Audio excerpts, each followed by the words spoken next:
Good evening to all of you. Despite our very busy schedule with the budget, which we're trying to finish, it's not yet done. And having come from a meeting in the other side of town in Quezon City, it took me almost 3 hours to get here. I could not be here since this project of awarding local governments was conceptualized 2-3 years ago. Rachel would know, at the time of Commissioner Sering.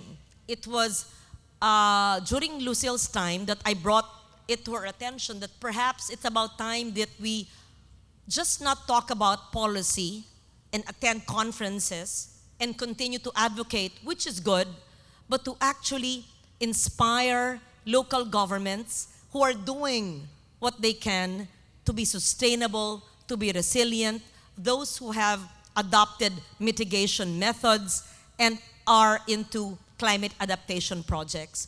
It was not easy to start with because how do you actually monitor more than 1,500 local communities, whether municipalities or cities?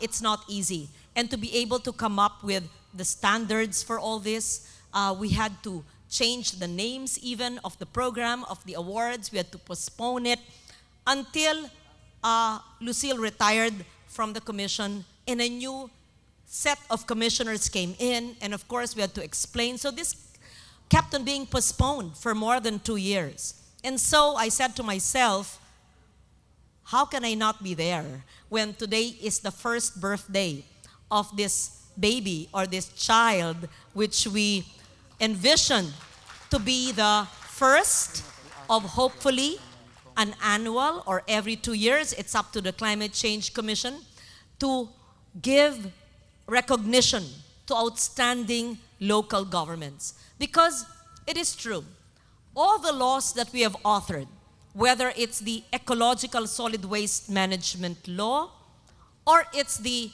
Clean Air Act, or the Clean Water Act, or the Environmental Education Awareness Act, or the Renewable Energy Law of 2008, or the NDREAM-C Law of 2010, or the People's Survival Fund, or even the 1989 Rainwater Catchment Law. That I did not author. I was still a child then. But anyway, all of these laws will just remain ink on paper if, oh, they're flashing. Okay, you're probably wondering what those pictures are. I'm supposed to read my speech, and I'm not reading it. So I will just have my speech emailed to all of you, and I will speak from the heart. I'm wondering what you were looking at. Yes, those are pictures, AVP, which are attuned to my speech. But I decided to just speak from the heart and tell you of the importance of local government's role in the implementation of our environment laws, especially in the Climate Change Act. The Climate Change Act created the commission. The commission is supposed to help, to empower, to capacitate local governments in coming up with their own local climate action plan.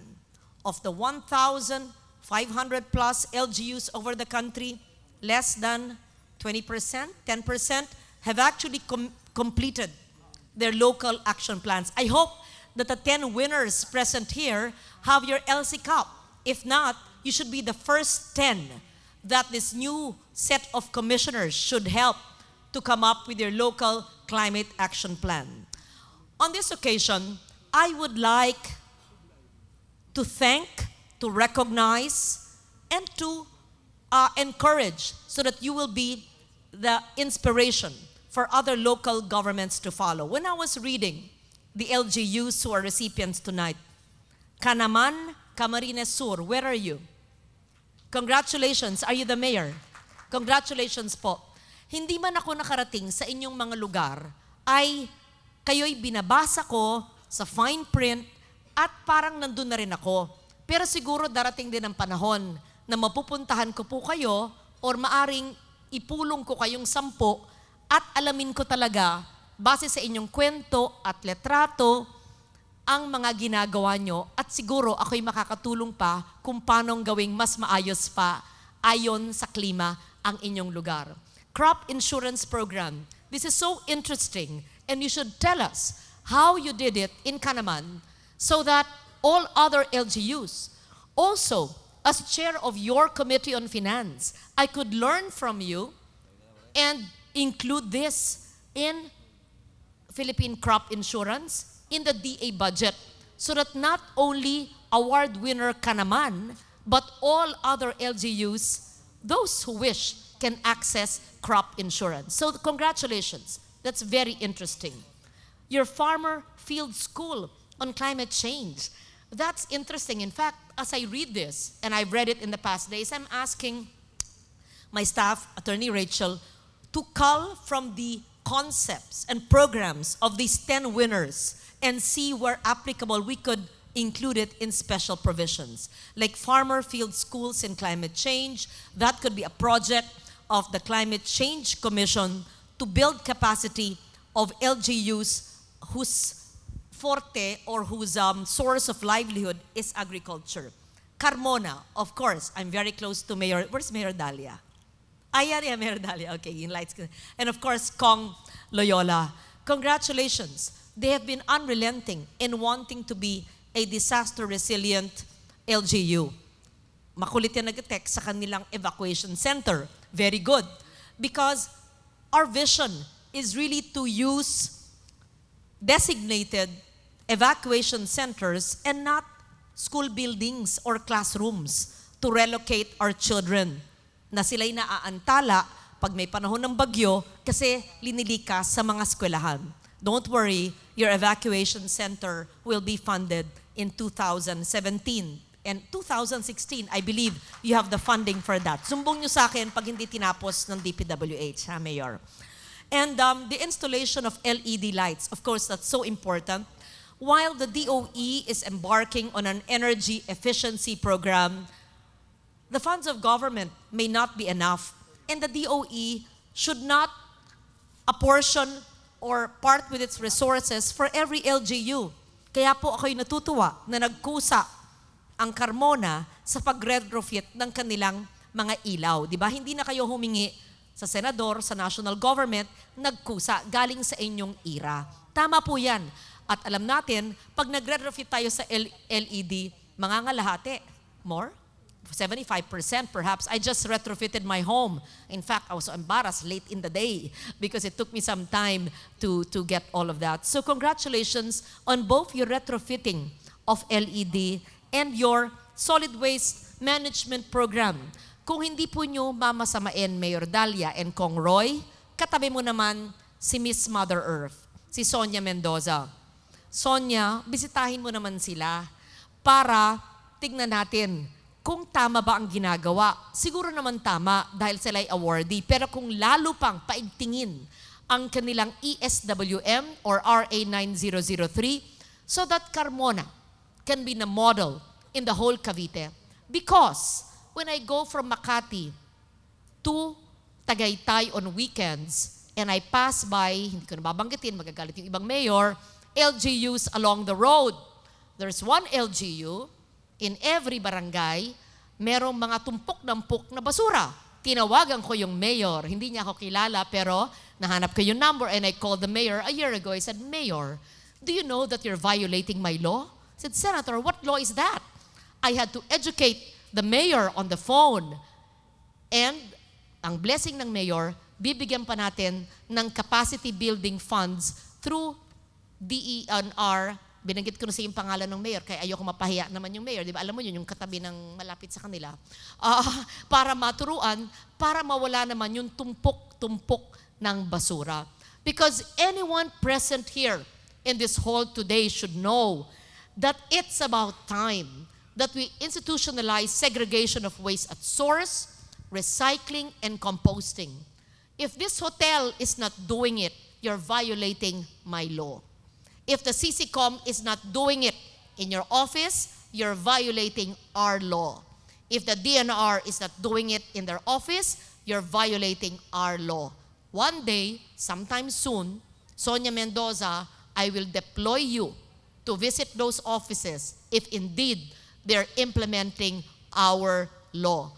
So, 10 LGU award winners. please, while you are being granted awards for the specific climate mitigation and adaptation and resilience projects, please do not forget RA 9003. Even if you are awarded for crop insurance, you should be implementing segregation at source, recycling, and composting. Dumangas, Iloilo. Ay, congratulations. Climate Field School, still very interesting.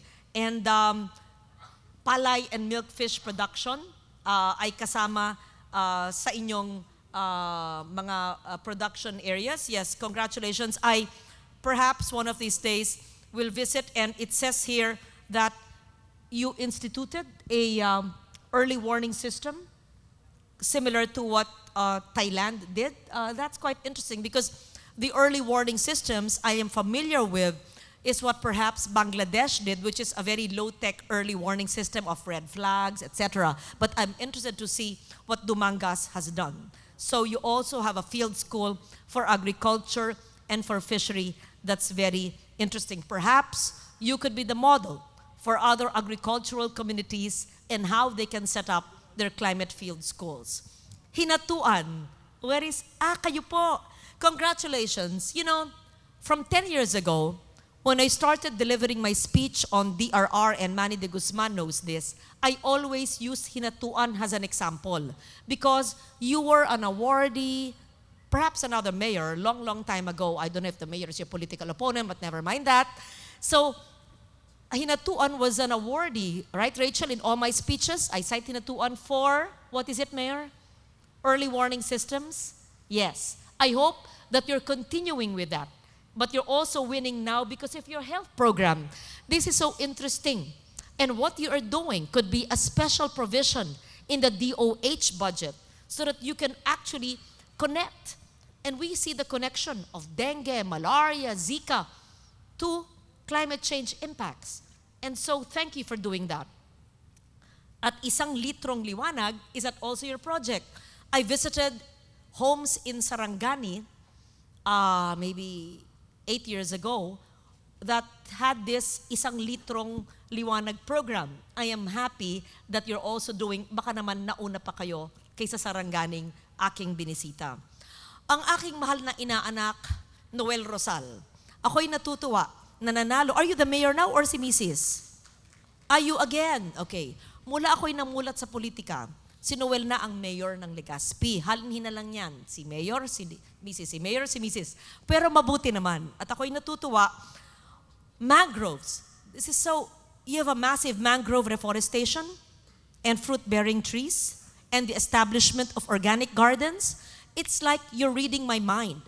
Because in the 2016 GAA, General Appropriations Act, we have a special provision on gulayan sa paaralan in DepEd budget that every DepEd school should have organic edible gardens. In fact, I would expand it. Stop talking first, Manny and Rachel. You listen. Huy. You include this in the DILG budget.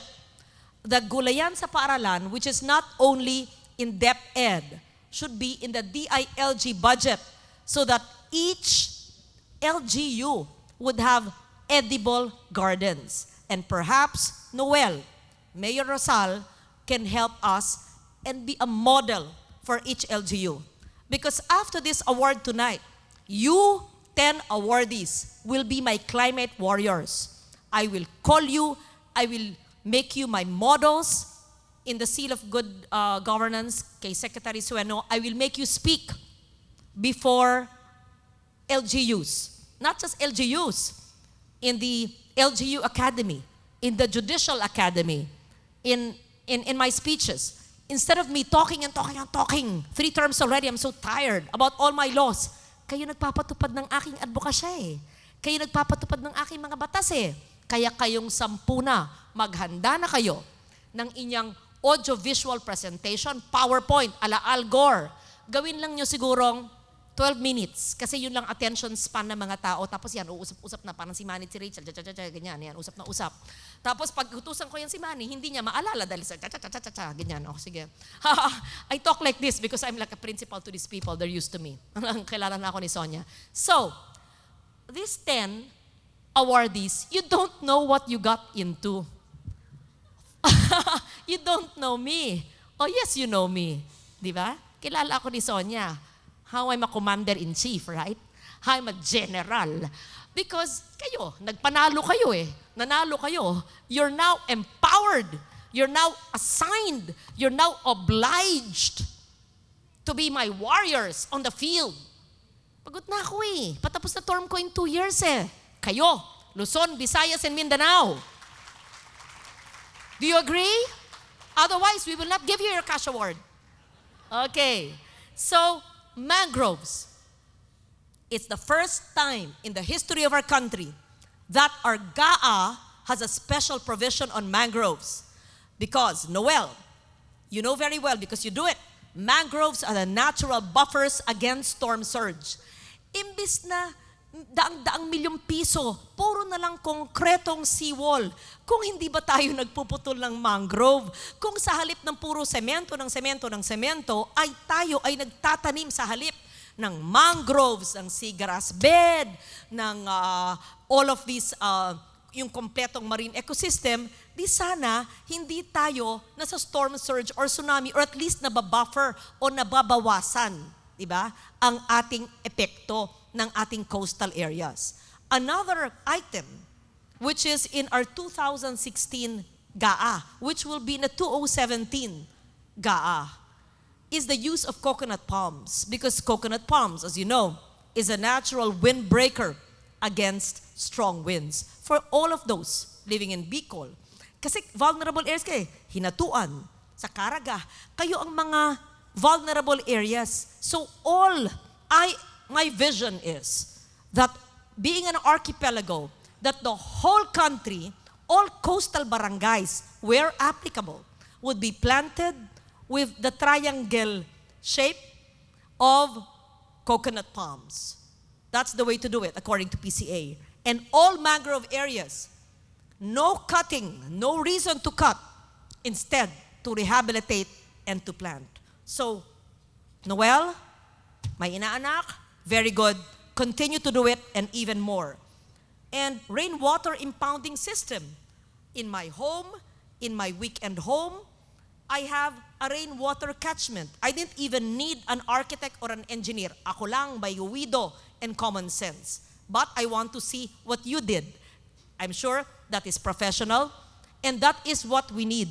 Where can you find a country that has so much water that always lacks water?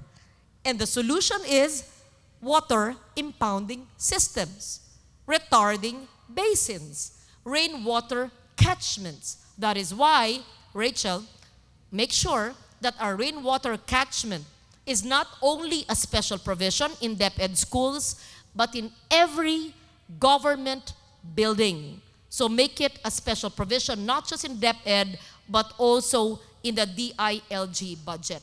Malolos, Bulacan. Sino po ang Malolos? Kayo po ang mayor ngayon ng Malolos.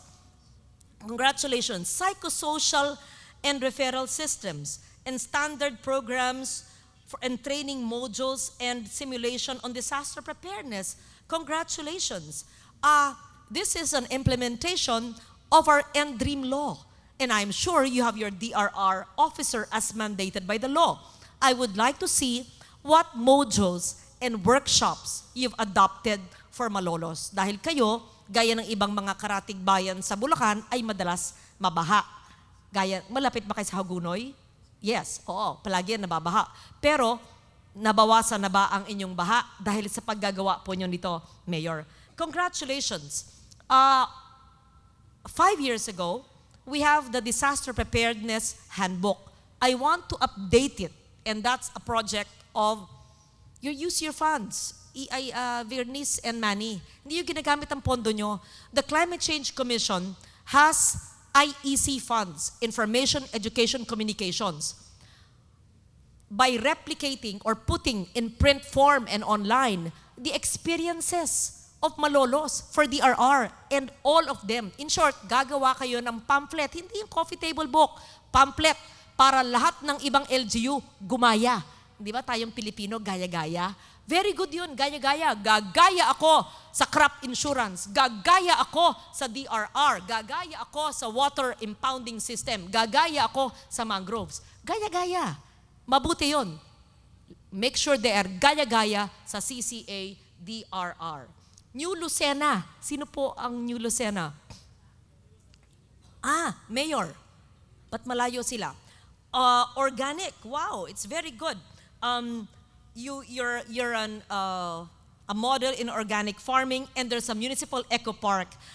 20 years ago, I started Luntian Pilipinas, and we've built or established hundreds of thousands of hectares of mini forests or forest parks all over the country. I'm not certain whether I have visited New Lucena before, but I am happy that you have your own eco park, which also integrates the ecological solid waste management in your area and the promotion of organic agriculture.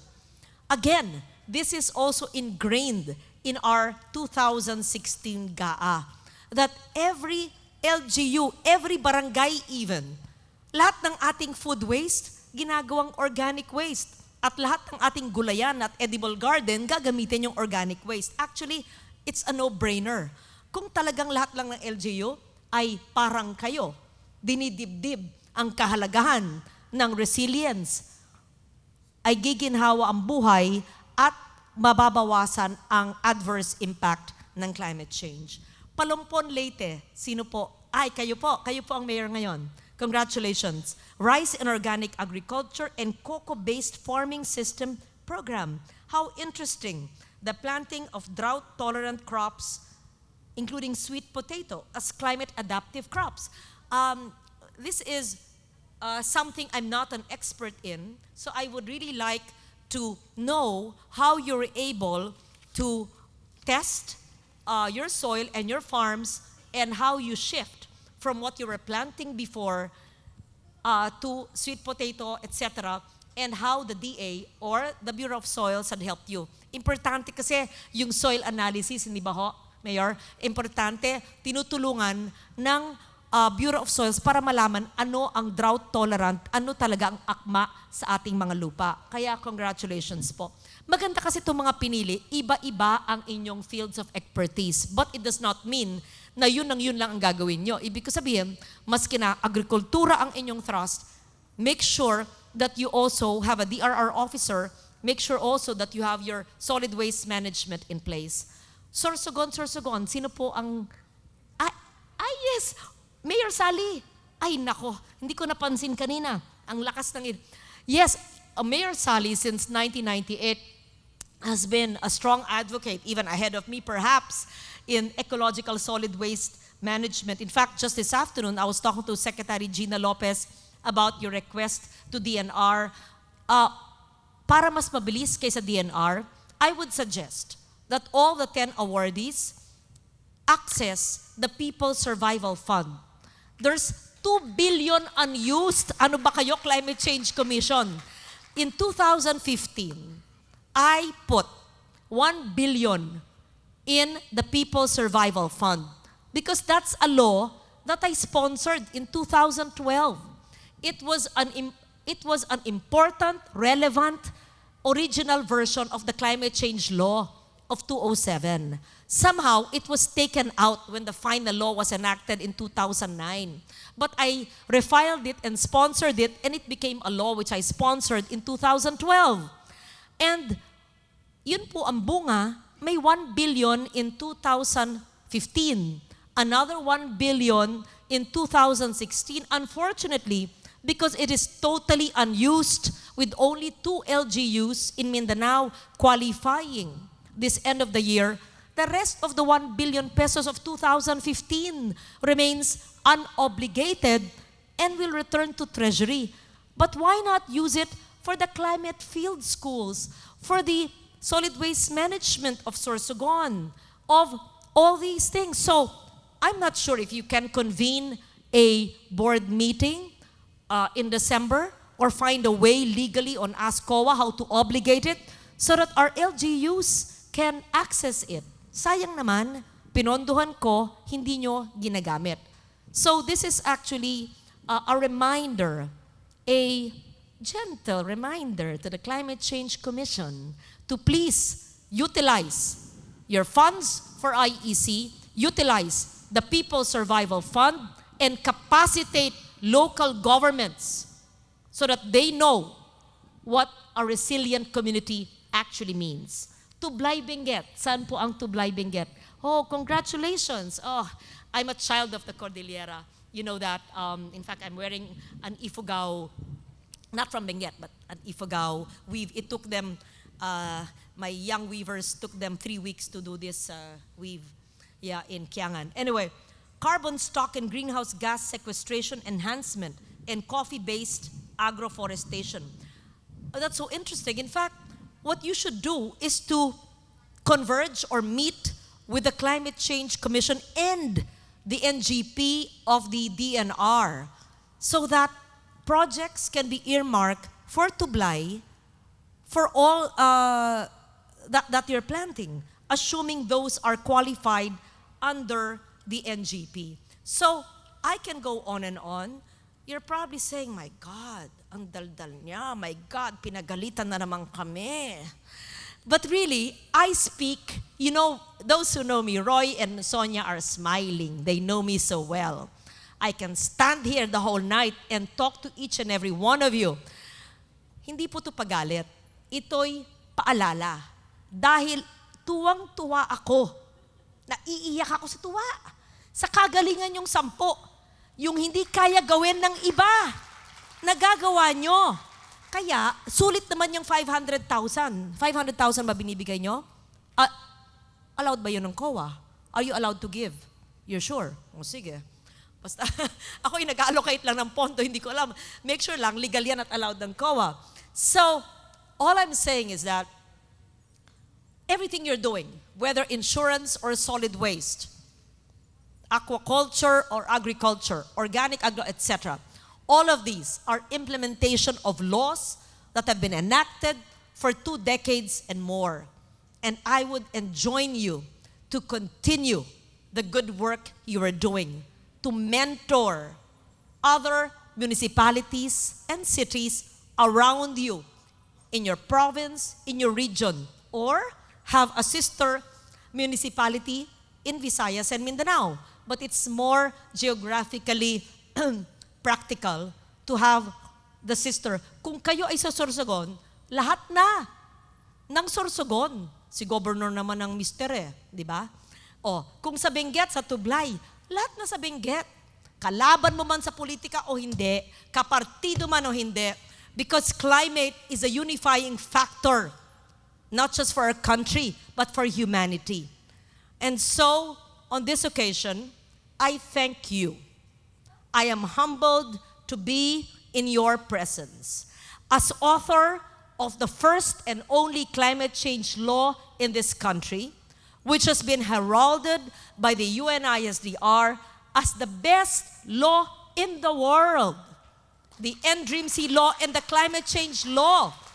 Hindi po biro na gumawa ng batas na maging modelo sa mundo.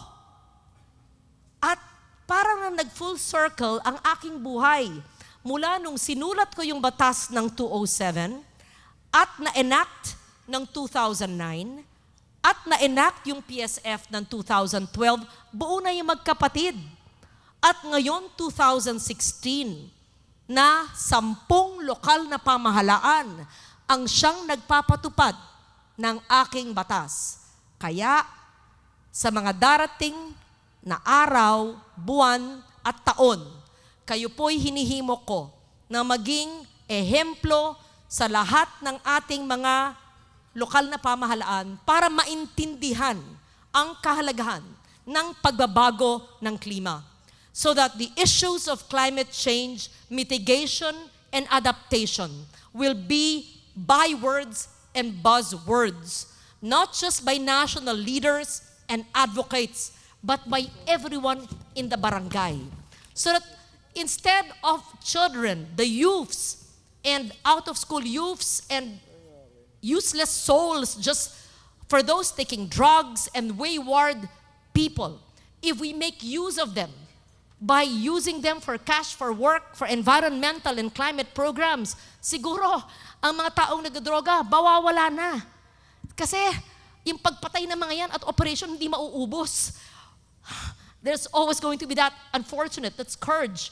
However, if we inspire communities to plant, to learn about climate, to be part of agriculture and field school, to really empower them para may saysay ang kanilang buhay, mawawala ang mga away, droga at lahat ng negativity, hindi lamang sa politika, kundi na rin sa ating lipunan. Kaya kayong 10 ang magiging susi. You will unlock the lack of knowledge and apathy in our country towards climate.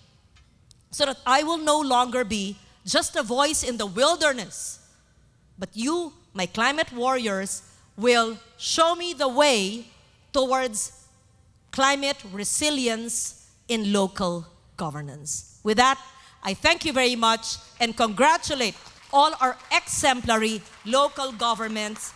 And my speech will no longer be read. It will be all emailed to you or on my website. Let it be said that during our watch, we, with our wisdom, our influence, and our power, used our resources, our brains, our time to change our society into a better, healthier, more resilient community. Thank you. Thank you very much.